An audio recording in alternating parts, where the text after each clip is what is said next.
안녕하세요. 예담교회 중고등부 여러분, 중고등부 예배를 드리신 후에 공과를 들으러 오신 여러분을 환영합니다. 여러분, 오늘 공과는 제4과 첫 번째 패배를 할 차례예요. 보통은 전도사님이 이제 과에서 두 가지가 있지요. 숲으로 그리고 또는 나무로가 이제 두 가지가 있는데 그 중에서 전도사님이 하나를 선택해서 공과를 진행해 왔었는데요.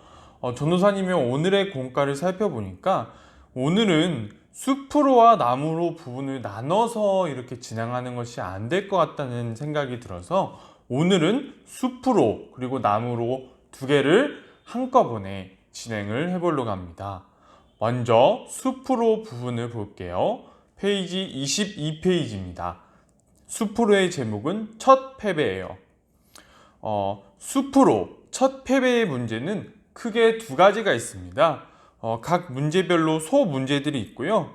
전도사님이 이 배경에 대해서 설명을 드리면서 공과를 진행하도록 할게요. 여러분, 첫 번째 문제는 말씀을 찾아 아이성과 여호수아의 전략에 대해 알아보세요입니다. 여러분, 네 가지 보기가 나오는데요. 전도사님이 설명을 드리면 여러분들은 보기에 빈칸을 채워주시면 됩니다. 이제 첫 번째 보기는 아이성은 여리고성에 비해 무엇 하다라는 부분입니다.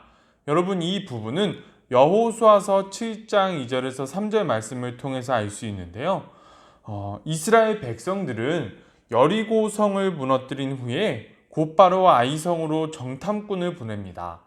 아이성을 점령하기 위해서였지요. 그런데 3절에서 정탐꾼들이 이렇게 말해요. 아이성에 살고 있는 사람들은 소수이니 백성들 전체를 보내지 말고 2~3천 명만 보내도 충분합니다. 이렇게 말합니다. 이 말을 보았을 때 아이성은 여리고성에 비해 크기가 작은 성이라는 것을 알 수 있어요. 다음에 두 번째 보기는 이것입니다. 아이성의 전투병의 숫자는 적어도 무엇 명보다는 적을 것이다 입니다. 여러분, 이 부분 또한 여호수아서 7장 3절을 통해서 알 수 있는데요. 아이성에 보낸 정탐꾼들이 이제 이스라엘 백성들에게 보고할 때 2~3천 명만 보내도 함락시킬 수 있다고 말할 정도니까 아이성의 군사는 적어도 3천 명보다는 적을 것입니다. 그러니까 아주 인원이 적은 성인 것이지요. 그 다음에 세 번째 보기는 이스라엘은 무슨 성을 무너뜨렸다. 그리고 이스라엘에서 싸울 수 있는 사람은 약 무엇 명이다. 이렇게 나와 있지요. 여러분, 이스라엘은 아이성을 정탐하기 전에 여리고성을 무너뜨렸습니다. 여리고성은 아이성보다 훨씬 큰 성이었지만 이스라엘 백성들은 하나님의 은혜에 따라서 성을 무너뜨릴 수 있었지요. 그리고 이스라엘에서 싸울 수 있는 사람, 즉 남자 장정의 숫자는 약 60만 명입니다. 이것을 어떻게 알 수 있냐면 민수기 26장 51절을 보면 출애굽 제1세대가 가나안에서 40년을 생활한 후에 다 죽었고 제2세대의 숫자를 한번 세보았더니 남자 장정 60만 1730명이라는 숫자를 이제 계수했기 때문입니다. 그러니까 싸울 수 있는 남자 60만 명 대 군사 3,000명이 있는 작은 성. 이렇게 숫자적인 면으로 보면 이스라엘은 어떤 군대의 숫자로 봤을 때 아이성과는 비교도 안 되는 큰 민족인 것입니다. 네 번째 보기는 이제 여호수아가 세운 전략과 그것에 대한 결과가 나옵니다. 전도사님이 이 전략과 결과가 어떤 것인지 성경 본문 말씀을 읽어드릴게요. 백성 중 3,000명쯤 그리로 올라갔다가 아이 사람 앞에서 도망하니 아이 사람이 그들을 36명쯤 쳐 죽이고 성문 앞에서부터 스바림까지 쫓아가 내려가는 비탈에서 쳤으므로 백성의 마음이 녹아 물같이 된지라. 여러분, 여호수아는 정탐꾼들의 말에 따라서 군사 3,000명을 아이성으로 보냈습니다. 그 정도면 전략적으로 아이성을 함락하기에 충분한 숫자라고 생각했기 때문에 그러한 전략을 사용한 것이지요. 그러나 그 결과는 전쟁에서 패배하여 36명이 죽고 쫓겨 내려오게 됩니다. 이로 인해서 백성의 마음이 녹아서 물이 되어버리는 결과가 나타납니다. 여러분, 그렇다면 왜 이런 일이 벌어졌을까요? 아이성과 비교할 수 없을 만큼 강력했던 여리고성도 무너뜨렸고, 아이성에 비교해서 너무나 강력한 군사를 가지고 있던 이스라엘 백성들이 왜 이렇게 패배를 경험하게 되었을까요? 왜냐하면 이스라엘 백성들은 자신들이 여리고에서 승리할 수 있었던 원인인 하나님을 의지하지 않았기 때문입니다. 여리고성은 하나님께서 무너뜨리셨습니다. 이스라엘 백성들은 한 것이 없어요. 하나님께서 이스라엘 백성들에게 명령하셨지요. 여리고성을 6일 동안 하루에 한 바퀴씩 돌고 마지막 7일째에 7바퀴를 돌고 큰 함성을 지르라. 그러면 여리고성이 무너질 것이다. 이스라엘 백성들은 그 말씀에 순종했고 그로 인하여 여리고성이 무너졌습니다. 물론 이스라엘 백성들이 하나님의 말씀에 순종했다는 큰 의미는 있지만 결국 여리고성을 무너뜨려 주신 것은 하나님이시기 때문에 이스라엘 백성들은 강력한 군사력을 믿는 것이 아니라 하나님을 믿었어야 했습니다. 여러분, 이것을 통해서 알 수 있는 점은 이스라엘 백성들이 아이성 전투를 앞에 두고 하나님을 의지하는 것이 아니라 자신들의 군사력을 의지했던 것을 알 수 있어요. 단순히 사람의 시각으로 바라보아서 전략을 세웠다가 실패한 것입니다. 전도사님이 민수기 설교 시간 때 첫 번째 가나안 점령 시도를 할 때 모세가 가나안 땅에 정탐꾼을 보냈던 것이 하나님의 뜻이 아니라 모세 개인의 경험과 지식에 의한 행동들이었다고 말씀드렸었지요.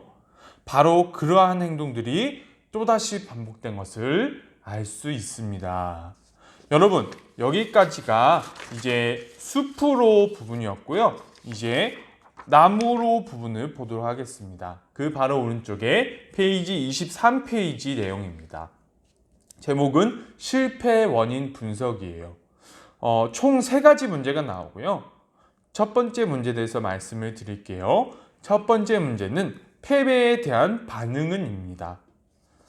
여호수아와 이제 하나님의 반응이 나옵니다. 우선 여호수아의 반응을 알아보도록 할게요. 여호수아 7장 6절에서 9절을 보면 여호수아는 아이성의 전투에서 패배하자 여호와의 궤 앞에서 땅에 엎드려서 머리에 먼지, 티끌을 뒤집어 쓰고 하나님께 기도하기 시작합니다.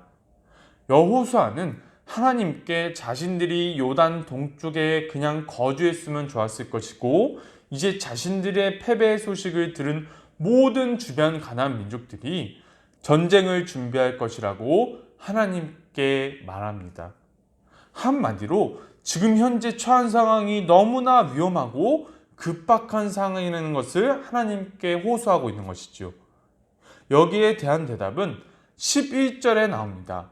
하나님께서는 이스라엘이 범죄하여 하나님과 맺은 언약을 어겼고 여리고를 점령하면서 마땅히 하나님께 드려야 할 제물을 도둑질했다고 말씀하세요. 하나님의 말씀을 통해서 알 수 있는 것은 이스라엘 백성들이 하나님을 의지하지 않고 자신들의 군사력을 의지한 것도 물론 잘못된 것이지만 더 큰 문제가 있었다는 것입니다. 그렇다면 그 더 큰 문제가 무엇일까요? 이것과 관련해서 3가지 질문이 나옵니다. 첫 번째는 이스라엘이 미처 알지 못했던 문제는, 그 다음에 두 번째는 무엇이 잘못인가, 마지막으로 세 번째는 잘못에 따른 처벌은입니다. 여러분, 이스라엘이 미처 알지 못했던 문제는 여호수아 7장 20절에서 21절을 통해서 알 수 있습니다. 이스라엘 백성 중 유다 자손 아간이 하나님께 드려야 할 제물들을 훔쳤어요. 그는 그 물건들을 훔쳐서 자신의 장막 밑에 감추어 버렸습니다. 그렇다면 아간의 이 행동이 왜 잘못된 것일까요? 여호수아 6장 17절에서 19절 말씀을 보면 여리고 성을 무너뜨려 주신 것은 100% 하나님의 주신 것이기 때문에 여리고 성에 있는 모든 것들은 하나님의 것이라고 하나님께서 못을 박으셨습니다. 그리고 만약 그 물건들 중에서 하나라도 훔친다면 여리고 성이 파멸당했던 것처럼 이스라엘도 파멸당하게 될 것이라고 분명히 경고하셨어요. 그러나 그러한 경고가 주어졌음에도 불구하고 아간은 자신의 욕심에 따라서 하나님의 말씀을 어기고 물건들을 훔친 것입니다. 그 후에 아간은 자신의 잘못에 따른 처벌을 받게 됩니다. 여호수아서 7장 24절에서 26절을 보면 이스라엘 백성들이 아골 골짜기라는 곳으로 아간과 그의 모든 재산들을 끌고 가서 그것들을 돌로 치고 물건들을 불사르게 됩니다. 여러분, 마지막 문제는 아이성의 패배에 대한 나의 결론을 써보세요입니다. 여러분, 전도사님의 의견을 여러분들께 드릴 수는 있지만 여러분들도 차근차근 생각을 해서 아이성의 패배에 대한 나의 결론을 한번 써볼 수 있었으면 좋겠습니다. 전도사님의 결론은 이제 두 가지로 내릴 수 있을 것 같아요. 첫 번째는 공동체의 실패입니다. 이스라엘 백성들은 여리고성 점령 이전에 분명히 하나님께 신발을 벗으라는 명령을 받았어요. 그러나 결국 신발을 벗지 못했습니다. 자신들의 생각과 경험들에 의지해서 하나님께 순종하려 하지 않았던 거예요. 사실 이 문제는 출애굽 제1세대도 이제 가데스 바네아에서 이스라엘 백성들이 이제 가나안 땅을 정탐하러 정탐꾼 12명을 보냈을 때 범했던 문제와 똑같은 문제입니다. 사실 그때도 공동체 전체가 하나님께 반역을 해서 이스라엘 백성 제1세대가 하나님께 벌을 받아서 가나안 땅에 들어가지 못했지요. 이스라엘 제2세대가 이제 가나안 땅으로 들어가서 이제 여리고성을 무너뜨리고 이제 아이성을 무너뜨릴 때 우리가 전략적으로 무엇인가를 준비하고 싸움을 하러 나가기 이전에 우리가 하나님께 이 전투에 대해서 여쭤보고 어떻게 싸워 나가야 될지에 대해서 하나님께 온전히 맡겨 드렸어야 되는데 이스라엘 공동체 중에서 단 한 명도 이것을 실행에 옮긴 사람이 없었던 거예요. 그것을 막을 사람이 없었고 이스라엘 백성들이 그냥 전략적으로 전투로 나가는 것을 막을 사람이 없었던 것입니다. 그다음에 두 번째는 개인의 실패예요. 하나님은 말씀하셨지요. 하나님과 재물을 겸하여 섬길 수 없다. 여러분, 우리는 절대로 하나님과 돈을 동시에 섬길 수 없습니다. 그리고 하나님께서는 절대로 돈을 섬기는 사람을 자신의 백성이라고 인정하지 않으세요. 오늘 공과에서 유다 지파의 아간이라는 이 사람은 분명히 공동체 전체가 자신의 행동으로 인하여 벌을 받게 될 것이라는 것을 인식하고 있음에도 불구하고 자신이 더 추구하고 자신이 더 섬기고자 하는 금전, 돈을 눈앞에 보았을 때 그 돈의 마음을 뺏겨서 결국 이스라엘 공동체 전체를 파멸로 이끌어가게 됩니다. 이 개인의 실패가 공동체의 실패로 이어지게 되는 거예요. 여러분, 우리가 우리 자신의 개인의 실패로 인하여 공동체가 실패하게 되는 이러한 큰 잘못을 저지르지 않기를 바랍니다. 여러분, 우리가 온전히 하나님만 섬길 수 있기를 간절히 소망합니다.